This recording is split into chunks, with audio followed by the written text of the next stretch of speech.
Well, the House of Commons in the UK Parliament descended into chaos during a Gaza ceasefire debate as the House Speaker, Sir Lindsay Hoyle, departed from parliamentary convention and is now under pressure to quit. This comes as Prince William also weighed in against all protocols, following the outrageous example of his father, to wade into a political debate and came in calling for a ceasefire in Gaza, complaining about too many deaths, etc. Well, here to tell us more about what is happening in the UK, Esther Krakue. Great to see you, Esther, as always. Let's kick off with Prince William. I mean, we spoke earlier about King Charles and his climate change activism. That was a few months ago. Now you've got Prince William wading in like no monarch has ever done, expressing political points of view on a foreign policy issue. What's been the reaction in the UK there, Esther? So Prince William released a statement after a visit to the British Red Cross in London, asking for effectively a humanitarian pause. He didn't use the word ceasefire because that would have been tone deaf, and there would have been many questions arising, like, you know, if Hamas is not going to pause, why should we? So he effectively called for the release of the hostages, but also a pause so that humanitarian aid can get into Gaza. Now, he did try and be balanced in his letter. However, that does raise the question of what kind of king will he be, future king, but also whose footsteps is he walking in as the Prince of Wales? Clearly his father's, because his father as the Prince of Wales was known for his environmental activism. He was very vocal about his political beliefs, and he wasn't afraid to ruffle some feathers in a way that was very much unlike the Queen. But he seemed to have gotten away with it, because now that he is king, he has decided to jettison all of that. He didn't attend COP27. He's been quite mute on political issues, which some will say, what's the point? Because we already know what he thinks. But at the end of the day, as the monarch, it would be improper for him to comment on political issues. I think Prince William is trying to use his position as the Prince of Wales to kind of emulate his father's stance in a way. Now, Prince William did get approval from the government to release that statement. I think that's probably why it was as neutral as it can get on this. But it is more about the precedent that it sets. Of course, you know, the Israel-Gaza but Esther, very James?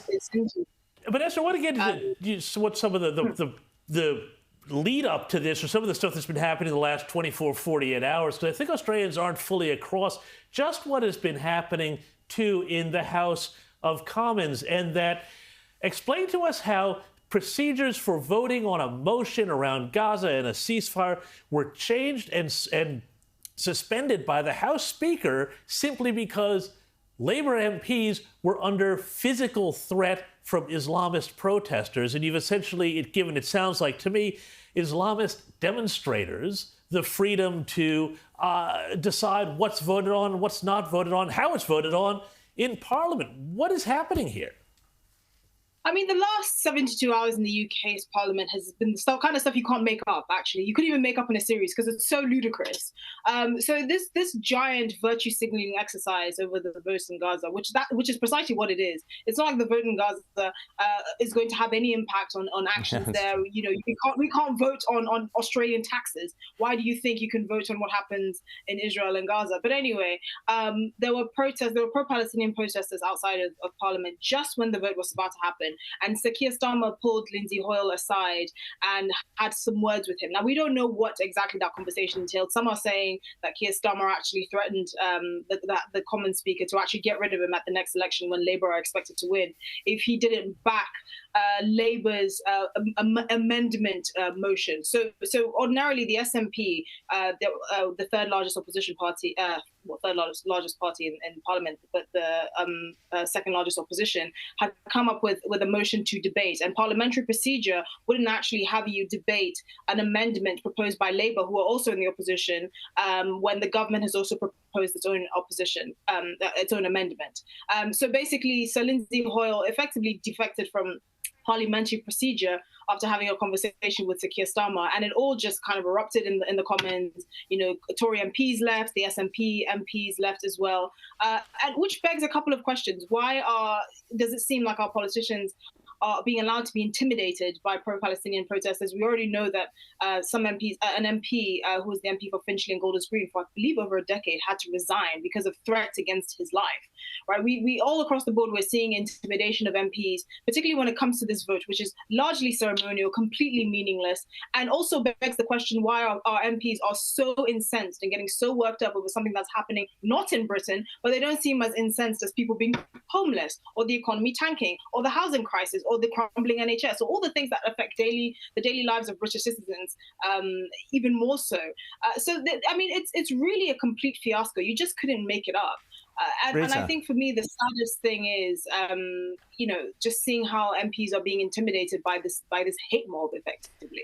Well, the hate mob seems to be running the streets as well. They're closing down major roads and doing as they wish.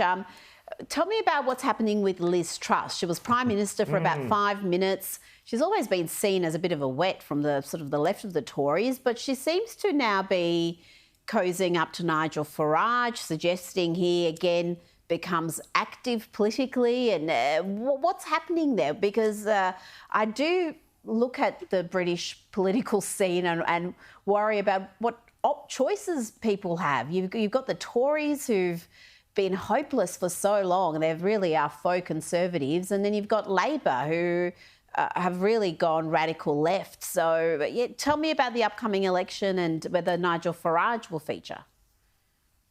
So Liz Truss has been quite vocal in her support for Nigel Farage to come back to the Conservative Party, because I think like many other Conservative MPs, they see that the writing is on the wall. They're expected to lose the next election in a big way. Liz Truss is going to launch this week her Popular Conservative Movement, which is supposed to be a pressure group within Parliament amongst Conservative MPs to put pressure on Rishi Sunak's government, particularly when it comes to issues like immigration and taxation.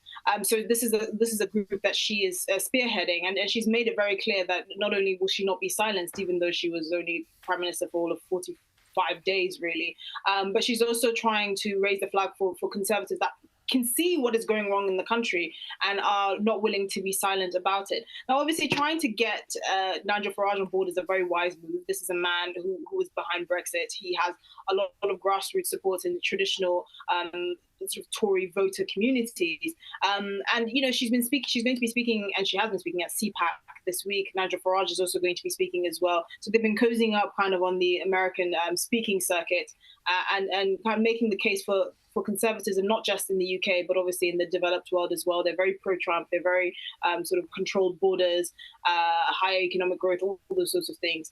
So it seems like a match. And really, it's kind of the Tories' last hope. I mean, like you said, there's really not much difference between the Conservatives and the Labour Party at the moment. It's just they're both kind of the poor man's Blair imitation act. Yeah, exactly.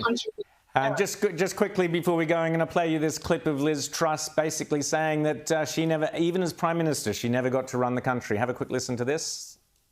What I found out when I got into number 10 is I thought that if I got to the top of the tree, I would be able to implement those Conservative policies. And what I discovered was that I was not holding the levers.